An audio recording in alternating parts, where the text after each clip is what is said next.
Welcome to Echo and Ash, and thank you for tuning in to another original audio experience. Today we are continuing our storyline titled Silent Breath. This is episode 2. Please sit back, relax, and let the story unfold. The Oceanic Serenade pushed relentlessly through the dark, rolling swells of the Pacific Ocean, a billion-dollar beacon of light cutting through the absolute pitch black of the night. Up on the top decks, the air was crisp, tasting of sea salt and chilled champagne. But deep within the steel belly of the ship, on Deck 2, the environment was a localized inferno. The main galley of the cruise liner was a sprawling stainless steel cavern that ran the width of the ship. It was a place of organized, deafening chaos. Over 200 chefs, sous chefs, line cooks, and dishwashers operated in a constant frantic dance to feed the 4,000 souls on board. The air down here was thick with the smell of seared meats, melting butter, and heavy spices, all fighting against the oppressive heat generated by rows of industrial ovens. To combat the stifling temperature, massive ventilation ducts ran along the ceiling, blasting recycled air-conditioned drafts directly downward onto the sweating crew. Directly beneath one of these massive vents stood Julian, a 22-year-old dishwasher from a small coastal town in Mexico. Julian was normally a blur of motion, known among the kitchen staff for his relentless energy and his habit of quietly singing along to the mariachi music playing faintly from a hidden Bluetooth speaker. He needed this job. The money he sent home every month paid for his younger sister's university tuition. But tonight, the music was a distant, annoying buzz in his ears. Julian leaned heavily against the edge of the deep aluminum sink, his hands submerged in scalding, soapy water. He stared blankly at a white porcelain plate, his scrubbing sponge motionless. A profound, terrifying exhaustion had settled deep into his bones. It felt as though he were wearing a lead apron, the kind they draped over you at the dentist's office, but it covered his entire chest. He tried to take a deep breath to clear the dizzying fog in his head, but his lungs simply refused to expand. There was no pain, no scratching in his throat, and no urge to cough. It was just an unsettling emptiness, as if the air he was pulling into his mouth had been stripped of all its oxygen. "Julian, hey, move it!" barked Hector, the lead sous chef for the appetizer station. Hector was 30, built like a lightweight boxer, and operated with a frantic, aggressive precision. He slammed a heavy plastic tray stacked high with dirty appetizer plates onto the metal counter next to Julian. "We have the captain's gala in 2 hours. I need these ramekins washed and sanitized yesterday. Wake up, man." Julian blinked slowly, turning his head to look at Hector. The movement felt incredibly slow, like he was moving underwater. "I am sorry, Hector," Julian whispered. His voice was incredibly faint, lacking the breath to give it any volume. I am very tired today. The heat is bad." Hector paused, his frustration softening for a fraction of a second as he looked at the younger man. Julian's skin, usually a warm olive tone, looked pale, almost ashen under the harsh fluorescent lights of the galley. His lips had a faint, strange bluish tint to them. Hector frowned, wiping a bead of sweat from his own forehead. Truthfully, Hector felt it too. A strange, heavy lethargy was pulling at his own muscles, and his chest felt unusually tight. He had attributed it to the double shift he had pulled the day before, prepping the massive sides of beef for the evening's formal dinner. "Drink some water, Julian," Hector said, his tone commanding but slightly gentler. "Go to the walk-in freezer for 2 minutes, cool down, but then I need you back on the line.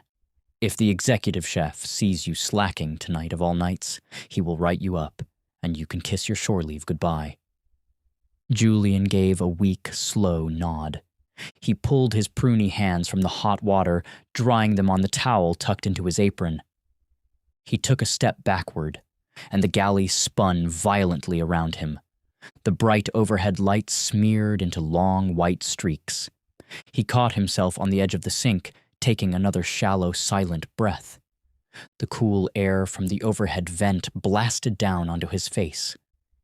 He didn't know that the vent, connected to the ship's massive interconnected HVAC system, was actively showering him with the aerosolized remnants of the dust from the Chilean rainforest.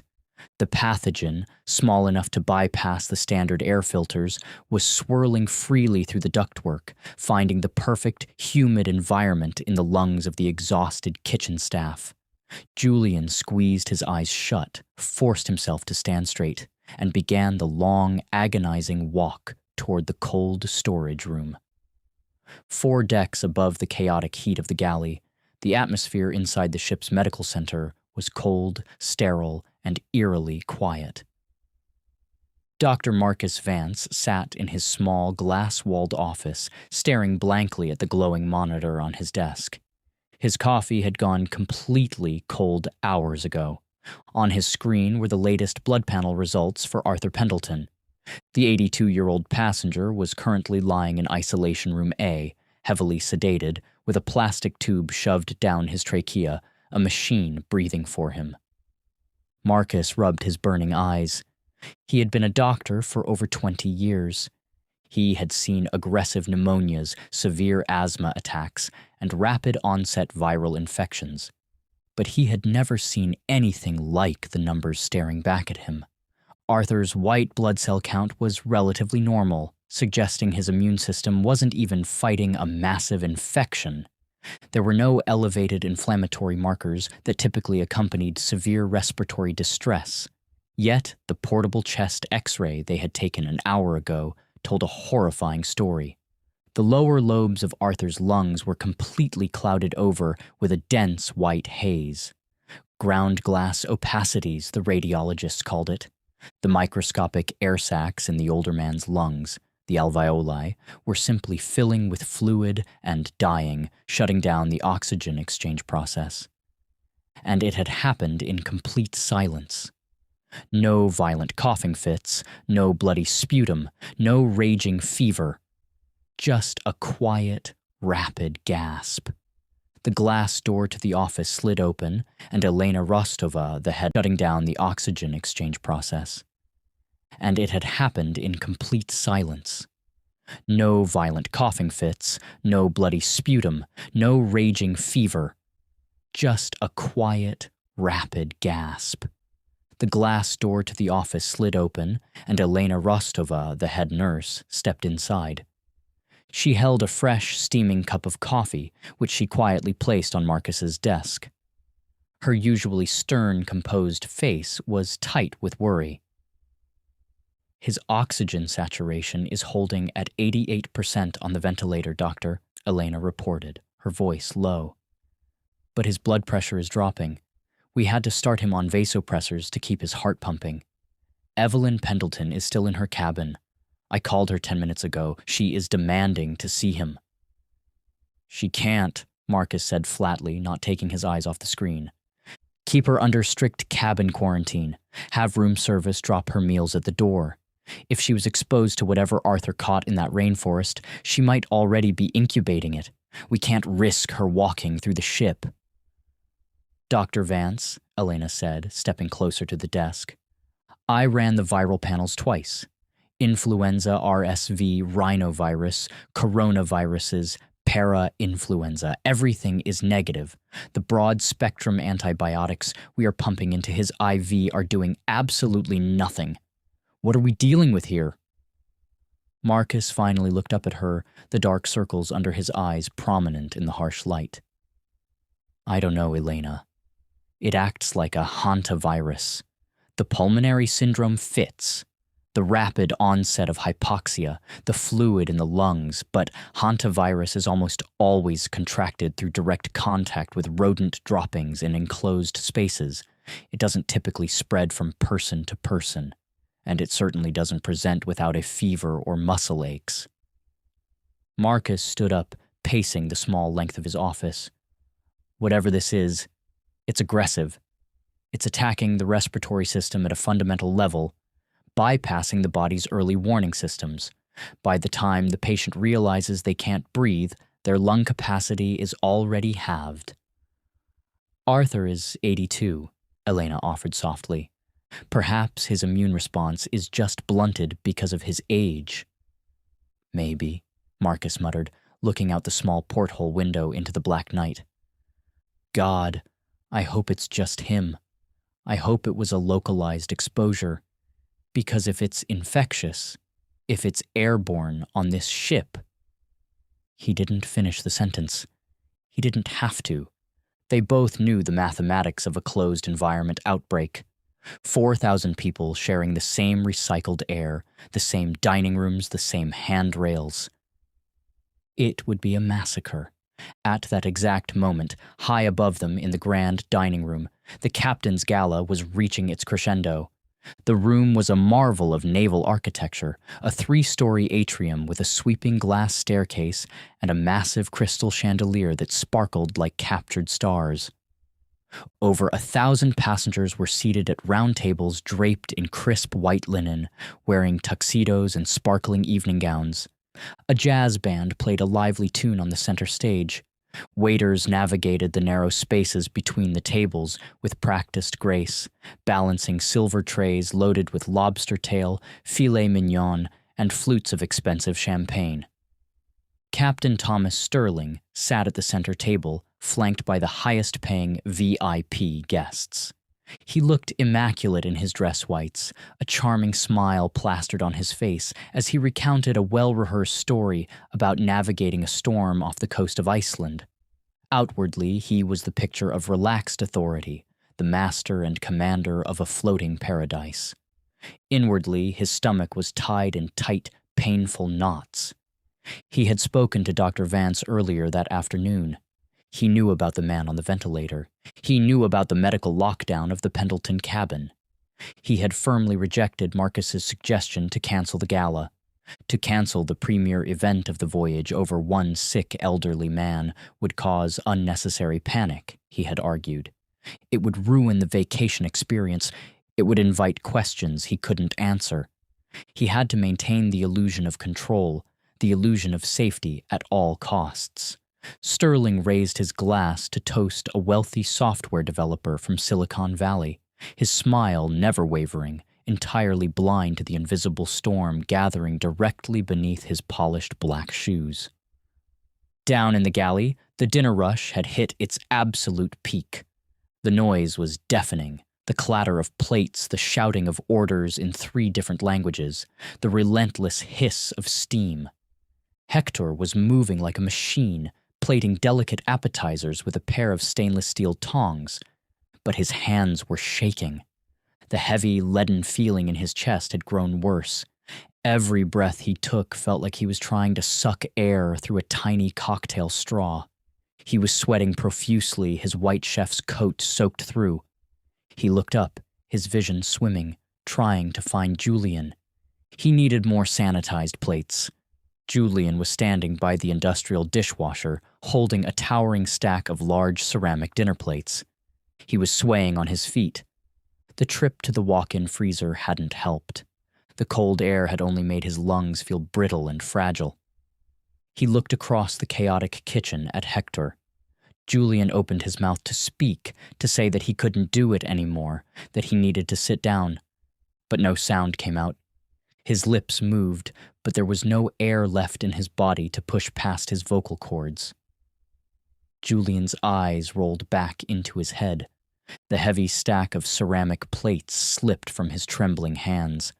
The crash was catastrophic.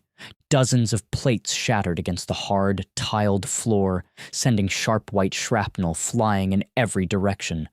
The deafening noise pierced through the organized chaos of the galley. But the sound of the breaking plates was instantly overshadowed by the heavy, sickening thud of Julian's body, collapsing into the broken porcelain. "Julian!" Hector screamed, his voice cracking. He dropped his tongs and sprinted across the slippery floor, sliding to his knees beside the young dishwasher. Several other cooks stopped dead in their tracks, staring in shock. Julian was lying on his back, his body limp. His eyes were half open, staring blankly at the metal ceiling. His face was no longer pale.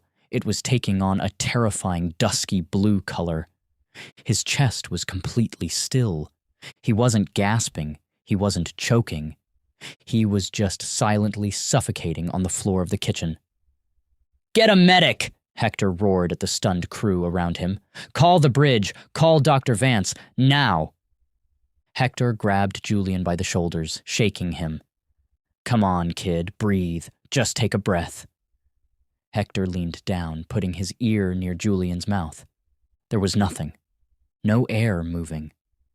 Hector felt a sudden sharp pain in his own chest, a terrifying restriction that made him gasp. He ignored it, desperately pressing 2 fingers against Julian's neck, searching for a pulse. It was there, but it was incredibly fast and weak, fluttering like a trapped bird. Within 3 minutes, the heavy metal doors of the galley burst open. Elena Rostova and a junior medic rushed in, pushing a wheeled stretcher loaded with a portable oxygen tank and an emergency jump bag.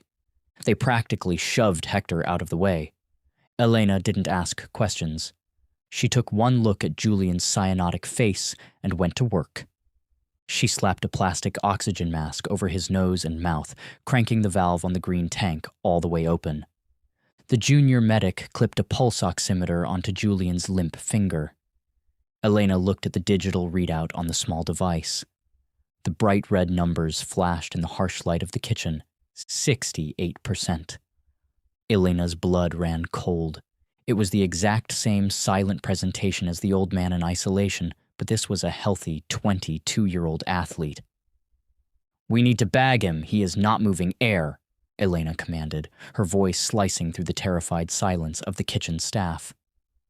She pulled an ambu bag from the kit, attached it to the oxygen line, and pressed the mask firmly over Julian's face.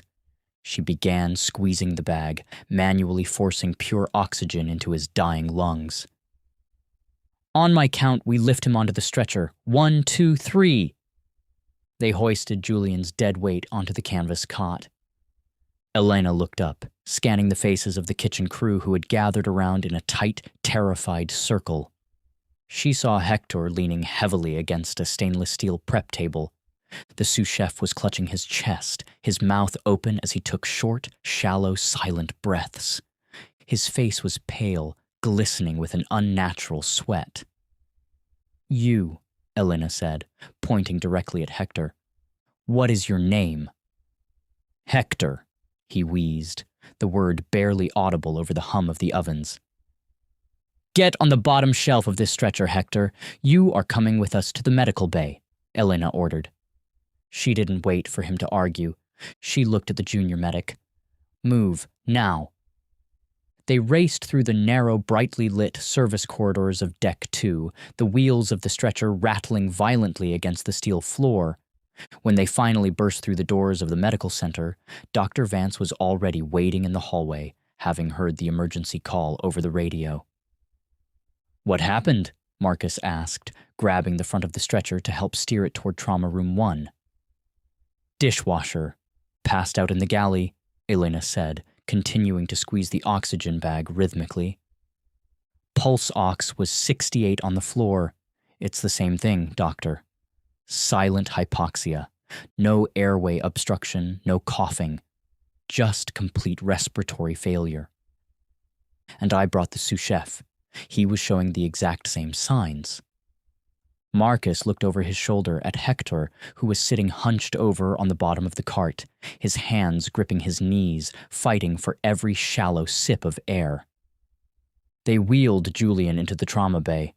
Marcus grabbed a laryngoscope from the wall. "I'm intubating," he announced. He tilted Julian's head back, expertly sliding the metal blade past his tongue to expose the vocal cords. He fed a plastic endotracheal tube down into the young man's airway. "Tube is in. Hook him up to the second ventilator." As the machine took over Julian's breathing, the rhythmic hiss and click filling the room, Marcus stepped back. He stripped off his gloves, his mind racing.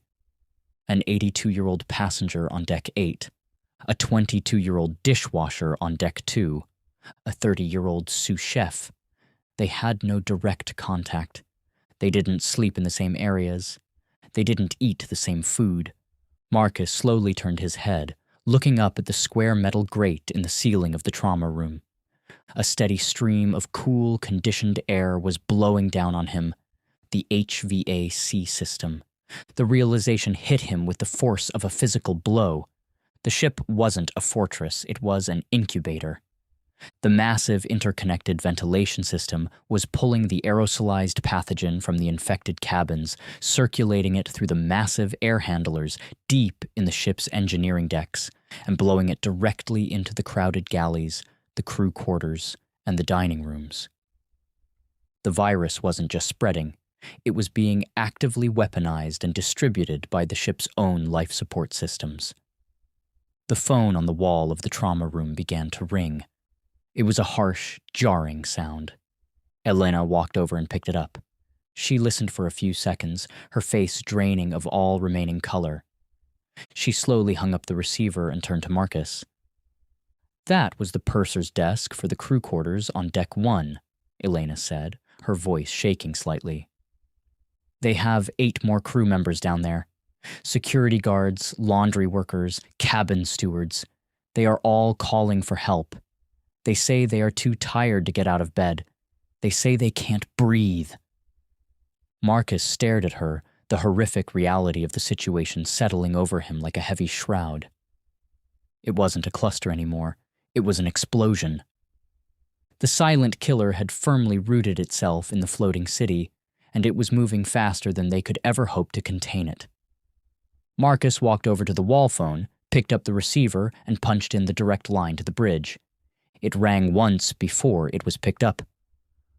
"Bridge, first officer speaking," a crisp voice answered. "This is the chief medical officer," Marcus said, his voice hard, authoritative, and devoid of any hesitation. "Interrupt the captain's gala immediately. Get Captain Sterling on this phone. We are declaring a Level 4 maritime medical emergency. The ship must be quarantined." Thank you for listening to this episode. If you enjoyed the story, please be sure to like, subscribe, and share. Join us next time for the continuation of this series as the unseen threat begins to spread through the ship. Until then, stay safe, and thanks for listening.